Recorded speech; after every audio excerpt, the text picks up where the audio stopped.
Salam. Welcome back to another episode of Karishma Connect, where this time round I'm speaking to Chef Amin, co-founder and owner of Belgrave Restaurant, which is a London-born restaurant with a branch in Abu Dhabi that has also recently launched on Talabat and is offering an all-you-can-eat Ramadan iftar offer starting from AED 105 only, with a wide range of Persian delicacies that are a must try because these are recipes that have passed down ancestors, and Chef Amin still carries on the legacies, and he tells me more about how he does that, what inspires him to do so, and what are some of the must try dishes when you're at Belgrave. Tune into this conversation only on Karishma Connect across platforms, and until the next one, well, Karishma Connect. So thank you so much, Chef Amin, for joining me today on Karishma Connect. It's a pleasure to host you, especially after everything I've heard about Belgrave. And I can't wait to discover some of the flavors and also your journey, of course. Thank you. Thank you so much. Thank you for having me in your show. Obviously, it's my pleasure to be in the show with you and to express some of my feeling about hospitality and also talk about the journey that I had. Most welcome. Tell me about your journey so far. That's the first question I ask on every podcast because I do believe that the person themselves say their journey best. So tell me about your journey. Tell me about your vibe. What's your passion like? And how have you come where you are today and what makes it so special? Sure. So my journey goes back to my childhood, and my grandfather from my mother's side was one of the main chefs of the last king or the Shah of Iran. Okay. So when he was at home and he was cooking, and he had this chopping board, right? And he had this very long knife in his hand, and then let's say he brings several different things, and then he's just looking at my mom and or my other aunties, and he's talking to other people, and he just, you know, he's cutting, and he was unbelievable. And I'm talking about 30, I don't know, 34 years ago, and seeing that sort of technique, it was really amazing. I mean, seeing it now from a chef, from anybody's point of view, now with the media, with the Instagram, it's very interesting. Yeah. So I was always fascinated and drawn into his techniques that he had, and he's my grandfather. So of course I love him and I watch him and what he does.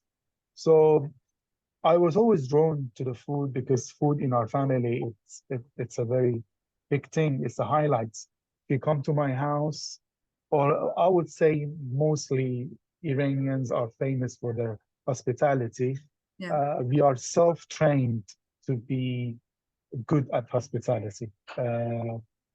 And so imagine if my mom knows you like this particular dish, she will make it for you. And if she knows your sister or your mother or your brother likes the other dishes, she will make for every individual person, you know, until her capacity of, our tables is full, she will just put foods in there.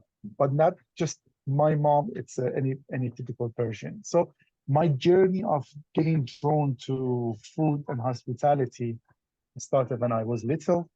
Then I studied architecture. Then I come up at university, and I thought like this is not what I want to do. And then in 2005, slowly I started being a pot wash in a kitchen, and slowly I made my way up. And the last position I had in UK before, obviously, Belgrave was born. I was a managing director of 6, 7 restaurants Wow. in central London. And I have to maybe I'm diving deep a little too early, but I have to ask this question because you mentioned Persian hospitality. Tell me something. What's that one secret of Persian hospitality that you think everyone must know in order to serve better? Uh, it's the warm welcome, I would say. If you come to our house, and let's say my dad yesterday he bought different varieties of fruits, right? So he by default we know, and if we forget, he would mention that to us. The best part of the fruits the best part of the meal, the best part of the food, the best place in the house, it goes to the guest. So Yeah. this is how we work both up. So to highlight what is the difference between the Persian hospitality than others, I would just say this will be it. I mean, this is the one I know. And then how did you start Belgrave and bring all of that to it? What was the need factor? How did you develop the entire concept? Very good question. So after working few years in hospitality in a very professional level, I saw there is a gap in the market. I'm quite now specifically talking about London itself. Mm. And the gap was, don't get me wrong, we had many good Persian restaurants in London. And if you ask the people, non-Iranians around who travel to London also, they will be able to tell you the best Persian food they ever had was London and nowhere else. Because the competition is high, because there is so many Iranians living there, and took they took that in there. So they took the whole experience, they took the whole method in there. So I didn't wanna go and open another Iranian restaurant or another Persian restaurant. So what I saw in the market was the experience. What do I mean by the experience? I'm talking about from the first moment you enter the venue till the last moment you are exiting, by the music, by the welcoming, by the cocktails, by the mocktails, by the wine pairing. So if you are serving alcohol with the food, and by how everything falls together, you know. So when I was going to Iranian restaurants and working in a hospitality business with all my friends, when I was going with my non-Iranian restaurant, they would struggle to go to an Iranian restaurant at that time who sells mocktails, which is bespoke to the food. So we're not going to go and sit in Iranian restaurant and have margarita, because I can have the best margarita in a Mexican restaurant. Yeah. Why would I have it in an Iranian restaurant? So, and why would I have this particular wine, which I know is famous? Why would I have it in this restaurant where there is no wine pairing with the fruit? So I saw that gap that is missing in the market. Then I come up with Belgrade, which is the mother holding company. It's called Flavor of Persia. And Belgrade was the first restaurant was born by Flavor of Persia. And so that was it, because I saw this gap in the market. And then Belgrade was born in 2016. You've got branches around the world. How do you kind of maintain that consistency of taste? Because that's also a challenge when it comes with a brand like that. So how do you kind of Sure. maintain consistency? So my first branch in Abu Dhabi, so it took me 6 years to have my second branch in somewhere else in the world rather than just UK or London, let's say. Not because I was offered just a while ago to open, because I was not sure if I'm able to cater that. So I made sure the team that I have in UK are strong enough, they're trained enough, and I myself also is ready to be on this journey. And dedication, having trainings in place, and trusting the people who work with you. I think it's the things that can make this happen.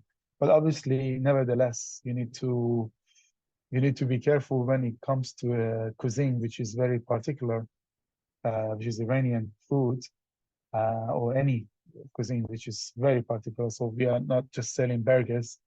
No offense to the people who sell burgers, but I'm just saying it becomes very hard when you go in a cuisine which it has a very vast variety of different dishes. It becomes to what you offer and how you offer. So knowledge about the menu itself of the clientele and what your people in each site can deliver, it will make you or it will break you. And me having that knowledge about London after 6 years being there, I make sure the minimum that the menu that I have in London is it's it's maybe this much, but every single dish could be delivered in that menu. So we're not having a bigger menu because we like to have a bigger menu. But what we have is a few dish, but we make sure everything we hitting the notes, everything is on notes. So that's how I did it. And I believe the training, being close, being in touch, and visit time to time your kitchens and continuously talking with Yeah. your chefs, improve recipes, improve suppliers. It's the key. I mean, it's not like, you know what, I set it up, everything is in place, ciao ciao and goodbye. Unfortunately, unfortunately, hospitality doesn't work like that. Yeah. You have to maintain it. You have to keep maintaining, and it's like a baby that you have, and you have to keep, looking after it. And I think that was a challenge that we had, and we're still having every day. And you know, one thing I need to say, and my fellow colleagues would agree with me here, for the people who works on the hospitality, they know this, but for the people who are watching or hearing us, I will say something about hospitality. Hospitality, it's not the job, it's the lifestyle. Yeah. You need to live in it in order to make a success out of it. Yeah. It's not a 9 to 5 job. I'm so sorry. If you think you can come to hospitality and have that, it's a limits that you can reach, and then that's it. You cap it. But people like me, there's plenty of us out there. We live in hospitality, and we choose it like that because we love to do it, or I love to do it, let's say. Very true. You need that passion to be in such kind of, and especially to even carry, I think, those family-owned values, because today's times are so evolving that it's not just evolving in terms of business or in terms of the way you receive feedback from customers or anything else, but also in terms of your values. The world Yes, is evolving at such a fast pace. I'm sure it's very prime importance to kind of stick to your vision, to your mission, and to kind of hold on closely to those values. correct, correct, 100% agreed. When choosing a location for your hospitality setup, what are the kind of factors you think people need to look at? Especially in the region that we are, where, there's so many food startups coming in every day. What do you think are the three key factors that people kind of need to keep in mind when they are looking for a location, say for a restaurant, cafeteria, etc.? Uh, Obviously, the first one is the accessibility of Mm. the area. Mm. How accessible is, I mean, right now there is a big market for what we call it in this country, talabat. Typically in any other countries will be like Deliveroo or Uber Eats. Yes. But in the region that we live in, we say talabat. Mm. So accessibility of the place is very important. The second thing that you have to take to the consideration, it's the it's the P&L, Mm. profit and loss. Mm. You need to know how many manpower you need. You need Mm. to know what is exactly what are the fees that you're going to pay, the municipality fees, the even the fees for internet. So you need to have your numbers ready. Mm. Mm. So I always say you go by the worst scenario case, Mm. okay? And then if it gets to the good scenario, you are the winner. Yeah. And what I mean by that is sometimes people want to go and open a location and they only do the calculation till they want to open the place. Mm. But there is cost to be calculated for after operation, Mm. because not every business suddenly is going to have enough customers to Mm. pay for the operation. True. So who is going to pay for Mm. for your loss? Do you True. have that extra money uh, sitting somewhere in your bank? And Mm. if you don't, so you're better off going with a smaller. My third advice, and it's my best advice, always start small Yeah. because of for the sake of you can afford it, or for the sake of it's a wow factor. Don't get too excited. Yeah. I personally think everything start small and then go big is nicer than starting a small, starting big and then going a small, Yeah. because you cannot pound it and you keep firing people and you keep downsizing, right? So start something small, have your numbers in your hands and in your mind, sorry. Speak to an accountant for sure. Before your business started, you need to have an accountant. Before, not after. Mm. Before. Mm. Mm. Before you want, I always said, when you are after a location, to find a location, before that, you need to hire an accountant, because an accountant will tell you the P&L, the profit and loss, Very and true. it would give you the forecast, Yeah. the forecast of that place. And that's a reality check. Mm. Oh my God, I have this amazing recipe of a burger, which is going to be the best burger in town. Guess what? Every other burger shop was thinking like that before they go and open the burger shop, Yeah. you know? So you need a bit more than the best recipe. You need some real numbers, as they say. Numbers don't lie. So if you get your numbers right, if you get the recipe right, if you get the accessibility of the place right, then you are in good hands. Then the risk that you are taking, it's considered as low risk. Last two questions. I would like to come back to your essence of Belgrave, which is the menu. And the first question on that is that how do you kind of conceptualize the Belgrave menu? What's been your thought behind all those dishes that have been curated? And I will get to my second question later, but yeah, dive in. So the idea of Belgrave's food, it's the old recipe or your mother's cooking and new or contemporary design.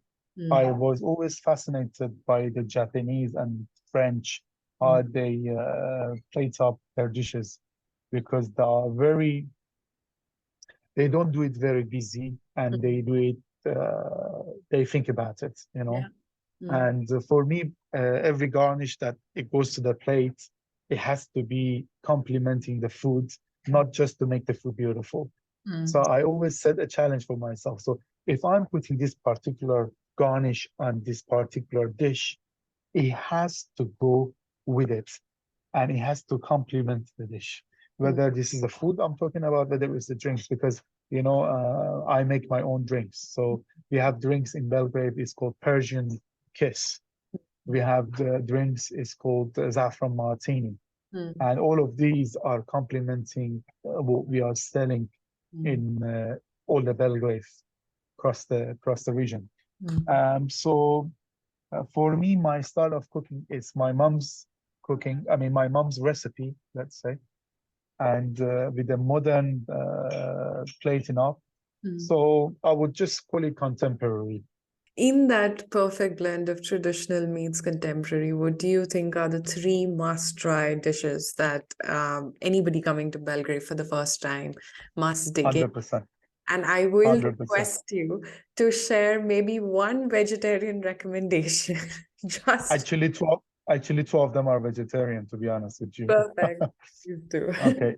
First one is kashke bademcum. So it's a very old and traditional dish, which I would say all in the three Belgraves that I have at the moment, all of them, in London, in Abu Dhabi, and in Dubai, I can tell you almost all the tables they have it. It's called kashke bademcum. It's the eggplant or aubergine-based dish, which is vegetarian, and it's very light. And I haven't seen that many people who didn't like it. Even the people who didn't like eggplant or aubergine, when they tried this, they liked it. So definitely kashke bademcum is one of them. The second dish, which is very famous in Middle East, and also some part of Europe, the ones close to Russian borders, is dolme or dolma. Our dolma uh, bag, bag means leaf, which is a vine leaf. It's very famous because it's my mother's recipe, actually. And it's very different to any average dolma you have tried. Unfortunately, some of the restaurants, they get the canned wine leaves and they just put lime juice on it and they serve it. And but I am so proud of this particular dish. It takes a lot of time to make it. It's very elegant how to make it and how we make it. It's that, and one of the other dishes that it's famous because all these dishes I'm saying it has to be in all three Belgrade. That's why it was a little bit challenging for me. It's the lamb neck. So we have a neck which is cooked for almost 8 hours. And literally when you hold the bone, the meat would fall off. And to be honest with you, this is how we know in the kitchen that particular meat is ready to be served. And that's that. So these three, it's a must try. It's a must try. Please do try it when you are in all the Belgrades. Perfect. So I'm going to be telling my listeners to go try these three dishes at Belgrave. And of 100%. course, I'm sure they would have a lovely time tuning into your journey. Thank you so much, Chef, for taking time out today to be on Karishma Connect. And it's been a pleasure. Thank you. Same here. And thanks for having me in the show. And thanks to your listeners for listening to us. Most welcome.